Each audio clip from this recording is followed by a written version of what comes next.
ভারতীয় ক্রিকেট নিয়ে ডামাডোল অব্যাহত। আপনারা জানেন সামনেই শুরু হতে চলেছে এশিয়া কাপ।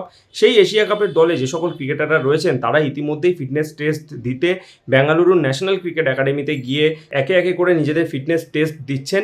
যেখানে কিন্তু আমরা দেখতে পেয়েছি যে রোহিত শর্মা, যিনি ইতিমধ্যেই টি-20 ফরম্যাট থেকে অবসর নিয়ে ফেলেছেন, এশিয়া কাপের দলেও তিনি নেই এবং তিনিও কিন্তু সেই এশিয়া কাপে দলে থাকা প্রত্যেকটা ক্রিকেটারের সঙ্গে গিয়ে বেঙ্গালুরুতে গিয়েই তিনি নিজের ফিটনেস টেস্ট দিয়েছেন। কিন্তু সেই ফিটনেস টেস্ট যখন সকল ভারতীয় ক্রিকেটাররা দিতে গিয়েছেন সেখানে কিন্তু উপস্থিত ছিলেন না কিং কোহলি, অর্থাৎ বিরাট কোহলি। তিনি কিন্তু সেই ন্যাশনাল ক্যাম্পে যাননি ফিটনেস টেস্ট দিতে। যেহেতু বিরাট কোহলি লন্ডনে থাকেন, তিনি তার সপরিবার নিয়ে যেহেতু সেখানেই রয়েছেন, ফলে তার কিন্তু ফিটনেস টেস্টের ব্যবস্থা পুরোপুরি লন্ডন থেকে করার একটা ব্যবস্থা করেছিল বিসিসিআই।